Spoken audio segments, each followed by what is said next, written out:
नमस्कार, प्रणाम, आदाब, जय भीम, जोहार। मैं श्रेष्ठ और आप देख रहे हैं आधुनिक अंबेडकरवादी। दोस्तों, भारतीय राजनीति के समकालीन इतिहास में जब अभी कोई नई राजनीतिक करवट लेती है, नए चेहरे सामने आते हैं या रातों रात कोई नई राजनीतिक पार्टी खड़ी की जाती है, तब तब मेरे मन में एक सवाल बार बार और बहुत तीव्रता के साथ कौंधता है।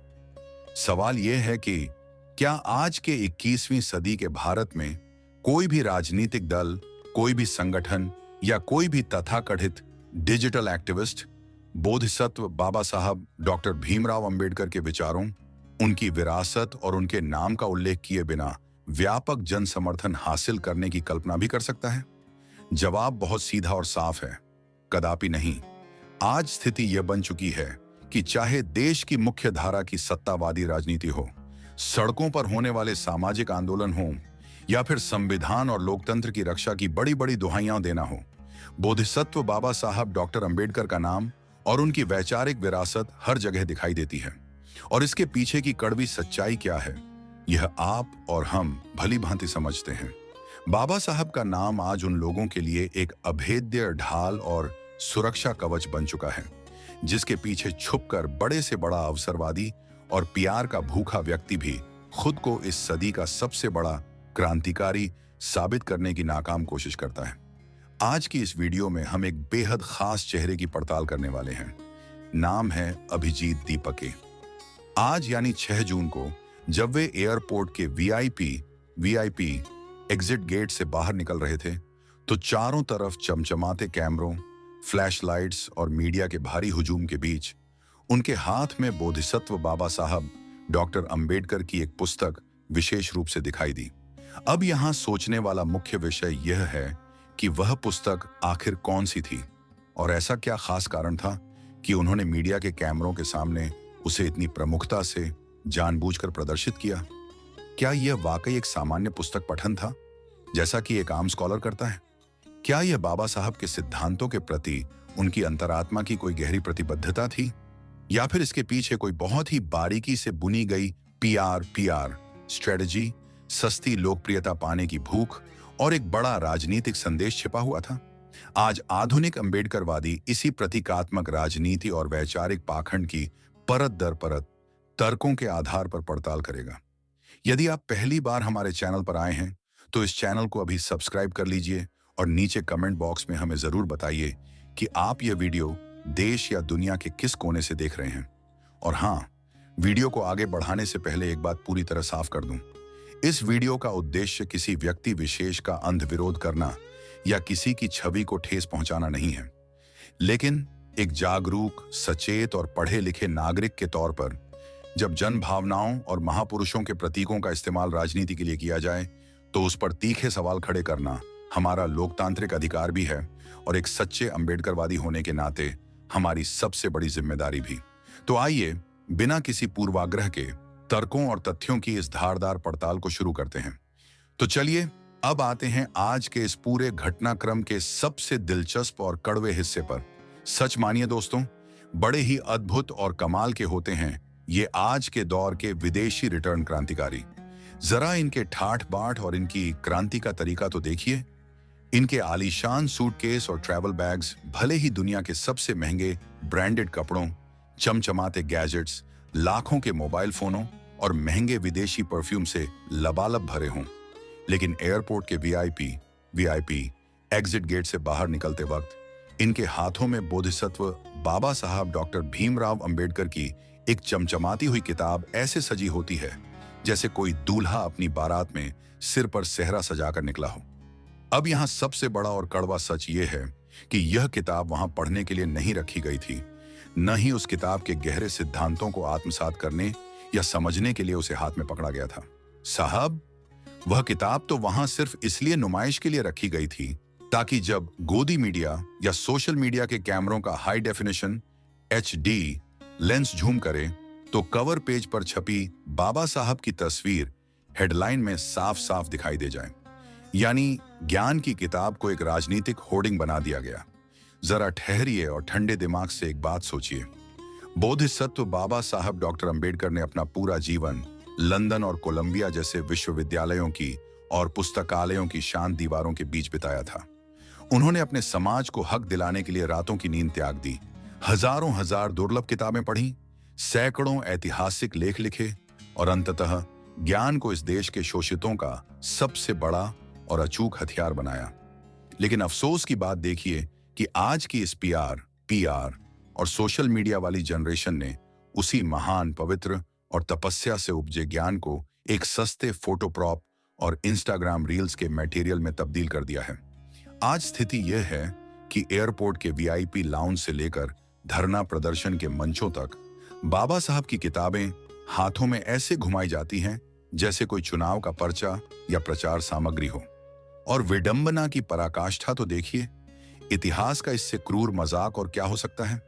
जिस पुस्तक को अभिजीत दीपक के हाथ में थामे हुए थे, उसका नाम है वेटिंग फॉर अ वीसा। ये वो ऐतिहासिक दस्तावेज है जिसमें बाबा साहब डॉक्टर अंबेडकर ने बचपन से लेकर अपनी जवानी तक इस देश की जमीन पर झेले गए भयंकर सामाजिक बहिष्कार, अमानवीय जातिवाद के दंश, छुआछूत और अपमान के उस दर्द को अपने खून से दर्ज किया था, जिसे पढ़कर आज भी आंखें नम हो जाती हैं। लेकिन आज के ये तथाकथित डिजिटल मसीहा उसी वेटिंग फॉर अ वीजा पुस्तक को तब हवा में लहराते हैं जब वे विदेशों की आलीशान और महंगी सैर सपाटे की यात्राओं का वीजा भुनाकर ऐशो आराम के साथ एयरपोर्ट पर लैंड कर रहे होते हैं। इतिहास का वो रूह कंपा देने वाला दर्द और वर्तमान की यह बेहद सस्ती, खोखली राजनीतिक नौटंकी जब एक ही फ्रेम में कैमरे के सामने खड़े दिखाई देते हैं, तो किसी भी सच्चे अंबेडकरवादी की रूह कांप जाती है और मन ग्लानि से भर जाता है। सवाल उठना तो लाजमी है साहब, और आज आधुनिक अंबेडकरवादी यह सवाल डंके की चोट पर पूछेगा। दोस्तों, यहां हमें एक बात बहुत ही बारीकी और ठंडे दिमाग से समझनी होगी। हमारी समस्या इस बात से कतई नहीं है कि किसी व्यक्ति ने हाथ में बाबा साहब की किताब क्यों पकड़ी। इस लोकतांत्रिक देश में हर नागरिक को, चाहे वह किसी भी विचारधारा का हो, बोधिसत्व बाबा साहब डॉक्टर भीमराव अंबेडकर को पढ़ने, उन्हें समझने और उनकी किताबें हाथ में लेकर चलने का पूरा अधिकार है। और एक अंबेडकरवादी होने के नाते हम तो चाहते हैं कि इस देश का हर व्यक्ति बाबा साहब को पढ़े। लेकिन हमारी आपत्ति, हमारा कड़ा विरोध और हमारा तीखा सवाल तब पैदा होता है जब वह किताब सिर्फ और सिर्फ कैमरों के सामने दिखाने के लिए हाथ में थामी जाती है, जबकि उस किताब के भीतर लिखे क्रांतिकारी विचार उस व्यक्ति के निजी और राजनीतिक जीवन में शून्य बटा सन्नाटा होते हैं। जरा सोचिए, यदि आपकी पूरी राजनीति, आपके बयान, आपके संगठन का बुनियादी एजेंडा और आपका व्यक्तिगत व्यवहार बाबा साहब के समतावादी, जाति विरोधी और मानवतावादी मूल्यों की कसौटी पर रत्ती भर भी खरा नहीं उतरता, तो केवल नीले रंग का कवर पेज और बाबा साहब की तस्वीर दुनिया को दिखा देने से आप अंबेडकरवादी नहीं बन जाते। ये अंबेडकरवाद नहीं है साहब, ये शुद्ध रूप से अंबेडकरवाद का कमर्शियलाइजेशन और पीआर स्टंट है। आजकल सोशल मीडिया के इस दौर में रातों रात पैदा होने वाले ये डिजिटल मसीहा इस देश के करोड़ों शोषितों, पीड़ितों और जागरूक युवाओं की वास्तविक तकलीफों और उनकी जायज भावनाओं को समाज सुधार या किसी वास्तविक क्रांति का जरिया नहीं समझते। ये उन्हें केवल और केवल अपनी डिजिटल भीड़, अपनी सोशल मीडिया रीच और एक अदद वोट बैंक के रूप में देखते हैं। ये अवसरवादी लोग बहुत अच्छी तरह जानते हैं कि इस देश का जो पढ़ा लिखा और जागरूक बहुजन युवा है, वह बाबा साहब डॉक्टर अंबेडकर को सिर्फ एक नेता नहीं मानता, बल्कि उन्हें अपनी अस्मिता, अपना स्वाभिमान और अपनी जान से ज्यादा प्यार करता है। इसलिए इन चालाक लोगों के लिए बाबा साहब का नाम कोई वैचारिक प्रेरणा या अंतरात्मा की आवाज नहीं है, बल्कि युवाओं के उस पवित्र आक्रोश को भुनाकर अपनी राजनीतिक भट्टी को सेकने और सत्ता की मलाई छाटने का एक अचूक आजमाया हुआ साधन बन चुका है। लेकिन आज इस मंच से मैं इन सभी पीआर वीरों को एक बात साफ साफ समझा देना चाहता हूं। कान खोलकर सुन लीजिए, अंबेडकरवाद कभी भी कैमरों की फ्लैशलाइट में नहीं चमकता। वह पुस्तक के ऊपरी जैकेट या कवर पर नहीं, बल्कि उसके भीतर लिखे एक एक शब्द और सिद्धांतों को जीने में होता है। वह जंतर मंतर पर या एयरपोर्ट के बाहर खड़े होकर मीडिया के सामने लगाए गए खोखले और स्क्रिप्टेड नारों में नहीं मिलता, बल्कि वह समाज के अंतिम पायदान पर खड़े व्यक्ति को न्याय दिलाने, वैज्ञानिक सोच, साइंटिफिक टेम्परमेंट को बढ़ावा देने और संवैधानिक नैतिकता के प्रति खुद को पूरी तरह समर्पित कर देने में दिखाई देता है। सिर्फ हाथ में किताब पकड़ लेने से अगर कोई अम्बेडकरवादी हो जाता, तो इस देश का हर वो पब्लिशर जो बाबा साहब की किताबें छापता है, वह सबसे बड़ा क्रांतिकारी होता। बाबा साहब को समझने के लिए कैमरों की चमक और पीआर एजेंसियों की पीपीटी नहीं चाहिए होती साहब। उसके लिए अध्ययन की अगाध गहराई, आत्मचिंतन की अटूट ईमानदारी और समाज को बदलने की सच्ची तड़प चाहिए होती है। और जहां नीयत ही खोट से भरी हो, जहां मकसद सिर्फ सस्ती लोकप्रियता, लाइक्स और राजनीतिक स्वार्थ तक सीमित हो, वहां किताब धीरे धीरे विचार नहीं रहती। वह सिर्फ एक बेजान प्रतीक और वोट बटोरने का एक खिलौना बनकर रह जाती है। और आधुनिक अम्बेडकरवादी बाबा साहब के विचारों का यह अपमान कभी बर्दाश्त नहीं करेगा। जब जब इस देश में अचानक बदलाव, युवा क्रांति या छात्रों के हक का तमाशा शुरू होता है, तो यह पूरी की पूरी पीआर मंडली तुरंत अपनी जेब से बोधिसत्व बाबा साहब डॉक्टर भीमराव अंबेडकर के नाम का मुखौटा निकालती है और उसे अपने चेहरे पर पहन लेती है। आज आधुनिक अम्बेडकरवादी इस पीआर मंडली से एक बहुत ही सीधा, तीखा और साफ सवाल पूछता है कि भाई, जब जब तुम्हें अपनी राजनीति चमकानी होती है, जब जब तुम्हें मीडिया में फुटेज खानी होती है, तब तब तुम्हें डॉक्टर अंबेडकर की ही शरण में क्यों भागना पड़ता है? इसके पीछे की क्रूर क्रोनोलॉजी को समझिए। इन्हें बहुत अच्छी तरह से पता है कि अगर ये सिर्फ अपने नाम पर, अपने चेहरों को आगे करके सड़कों पर नौटंकी करेंगे, तो इस देश का समझदार और पढ़ा लिखा युवा इन्हें पब्लिसिटी का भूखा कहकर दौड़ा दौड़ा कर खदेड़ देगा। लेकिन जैसे ही ये चालाक लोग बाबा साहब का नाम लेते हैं, इन्हें एक अभेद्य वैधानिक, ऐतिहासिक और सामाजिक ढाल मिल जाती है। ये पीआर मंडली जानती है कि आज देश का जो शोषित, पीड़ित, दलित, पिछड़ा और आदिवासी युवा है, वह बाबा साहब को दिल से पूछता है।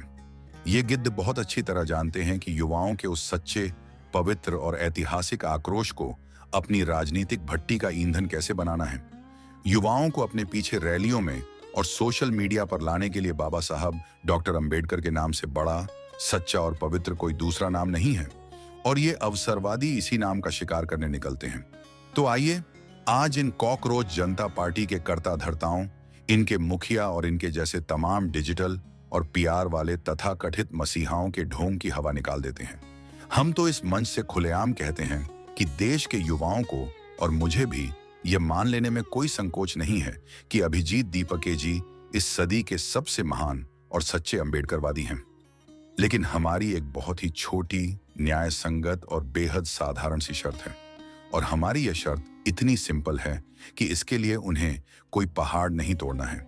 शर्त बस ये है कि अभिजीत दीपके जी बस एक बार, केवल एक बार अपने ऑफिशियल सोशल मीडिया अकाउंट्स जैसे एक्स यानी ट्विटर, इंस्टाग्राम और फेसबुक पर खुलकर लाइव कैमरे के सामने आएं और बिना किसी लाख लपेट के छाती ठोक कर देश के सामने यह घोषणा कर दें कि मैं एक सच्चा अम्बेडकरवादी हूं और बोधिसत्व बाबा साहब डॉक्टर भीमराव अंबेडकर द्वारा 14 अक्टूबर 1956 को दी गई 22 प्रतिज्ञाओं को पूरी तरह से मानता हूं, उन्हें दिल से स्वीकार करता हूं और अपने व्यक्तिगत तथा सामाजिक जीवन में अक्षरशः लागू करता हूं। बस इतनी सी बात है साहब। जिस दिन अभिजीत दीपके जी अपने ऑफिशियल सोशल मीडिया हैंडल से यह वीडियो घोषणा कर देंगे, हम उसी क्षण बिना कोई दूसरा सवाल पूछे उन्हें इस देश का एक सच्चा अम्बेडकरवादी स्वीकार कर लेंगे और उनके इस एयरपोर्ट वाले स्टंट की तारीफ करेंगे। लेकिन मेरे दोस्तों, मैं आज आपको एडवांस में बता रहा हूं कि यह वो चुनौती है, ये वो वैचारिक कसौटी है जहां इन जैसे तमाम अवसरवादियों के लिए गले में सांप छछूंदर वाली स्थिति पैदा हो जाएगी। क्यों? क्योंकि बाबा साहब की वो 22 प्रतिज्ञाएं कोई साधारण लाइनें नहीं हैं। वे अंबेडकरवाद का वो धधक तो हुआ अंगारा है जो पाखंड को पल भर में भस्म कर देता है। वे एक ऐसा निष्पक्ष आईना है जिसके सामने आते ही इन छद्म क्रांतिकारियों का असली दोमुंहा चेहरा पूरी दुनिया के सामने बेनकाब हो जाता है। ट्विटर और इंस्टाग्राम रील्स पर जय भीम लिख देना, बायो में खुद को संविधान का रक्षक बता देना या एयरपोर्ट पर चमचमाते कैमरों के सामने बाबा साहब की किताब हाथ में लेकर पोज दे देना बेहद आसान काम है साहब। क्योंकि इसके लिए किसी रीढ़ की हड्डी, स्पाइन की जरूरत नहीं होती। इसके लिए सिर्फ एक अच्छे पीआर मैनेजर की जरूरत होती है। लेकिन दुनिया के सामने खड़े होकर यह कहना कि मैं बाबा साहब की 22 प्रतिज्ञाओं पर अडिग हूं, इसके लिए छाती में वैचारिक साहस और रीढ़ की हड्डी मजबूत होनी चाहिए। इन सोशल मीडिया के मसीहाओं को अंदर ही अंदर यह भयंकर डर सताने लगेगा कि अगर इन्होंने खुलकर उन 22 प्रतिज्ञाओं को स्वीकार कर लिया तो इनका जो दूसरा पारंपरिक वोट बैंक है, जो इनके लिबरल, सवर्ण या राइट विंग के फॉलोअर्स और आका हैं, वो कहीं इनसे नाराज ना हो जाएं। यानी मलाई और फायदा इन्हें पूरा चाहिए, बहुजन युवाओं की भीड़ और वोट इन्हें पूरा चाहिए, लेकिन बाबा साहब के सिद्धांतों की कीमत चुकाने की इनकी रत्ती भर भी औकात नहीं है। सच कहा जाए दोस्तों, तो ऐसे लोगों के लिए बाबा साहब डॉक्टर अंबेडकर सिर्फ एक सुविधा, कन्वीनियंस है, आस्था, कन्विक्शन नहीं। जब तक कोई व्यक्ति उन 22 प्रतिज्ञाओं को सार्वजनिक रूप से स्वीकार नहीं करता, तब तक उसका अंबेडकरवाद सिर्फ एक पीआर स्टंट, ड्रामा और सत्ता की मलाई छाटने का बहाना मात्र है। जो लोग कल तक बाबा साहब के सिद्धांतों का इस भी नहीं जानते थे, वे आज जंतर मंतर पर खड़े होकर खुद को उनका असली वैचारिक उत्तराधिकारी घोषित कर रहे हैं। इससे बड़ा मजाक इस देश में और क्या हो सकता है। तो दोस्तों, जैसा कि मैंने कहा, यह वो चुनौती है जिसे सुनकर इन सोशल मीडिया के मसीहाओं के पसीने छूटने तय हैं। बोधिसत्व बाबा साहब डॉक्टर भीमराव अंबेडकर ने अपनी पूरी जिंदगी समाज को अज्ञानता, पाखंड और रूढ़िवादिता के गहरे अंधकार से निकालकर तर्क, विज्ञान और रोशनी की तरफ ले जाने में झोंक दी थी। उन्होंने हमें सिखाया कि किसी के पीछे आंखें मूंद कर मत चलो, बल्कि हर बात को तर्क की कसौटी पर परखो। लेकिन आज विडंबना देखिए, ये तथाकथित आधुनिक क्रांतिकारी अपने चेहरों पर कॉकरोच का मास्क लगाकर रैलियों में तमाशा करके देश के पढ़े लिखे समाज को कौन सा रास्ता दिखा रहे हैं। बदलाव के नाम पर, क्रांति के नाम पर और छात्रों के हक के नाम पर बाबा साहब के पवित्र नाम और उनकी किताबों का इस तरह इस्तेमाल करने वाले ये लोग असल में उस महान विचारधारा के सबसे बड़े दुश्मन हैं। ये लोग अंबेडकरवाद के मर्म को, उसकी आत्मा को ही मार देना चाहते हैं, ताकि इनका पीआर का धंधा चमकता रहे। अब आते हैं उस मुद्दे पर जो इन्होंने उठाया है। जहां तक सवाल है भारत में शिक्षा व्यवस्था के गिरते स्तर का, देश के विश्वविद्यालयों में हो रही धांधलियों का या छात्रों के अधिकारों का, तो आधुनिक अंबेडकरवादी के नाते मैं और हमारा यह पूरा मंच उनकी इस मांग का और छात्रों के हर जायज आंदोलन का पुरजोर समर्थन करता है। शिक्षा में सुधार होना ही चाहिए और इसके लिए आवाज उठाना हर नागरिक का कर्तव्य है। परंतु अपनी राजनीति को चमकाने के लिए, मीडिया के कैमरों के सामने फुटेज पाने के लिए एयरपोर्ट के वीआईपी गेट पर बाबा साहब की किताब दिखाकर जो स्टंटबाजी की गई है, वह मुझे और इस देश के हर समझदार युवा को सिर्फ और सिर्फ एक दिखावा, एक ढोंग और बाबा साहब के कड़े संघर्षों का अपमान लगती है। किताब पढ़ने के लिए होती है साहब, कैमरों को अपनी तरफ खींचने के लिए कोई पोस्टर नहीं।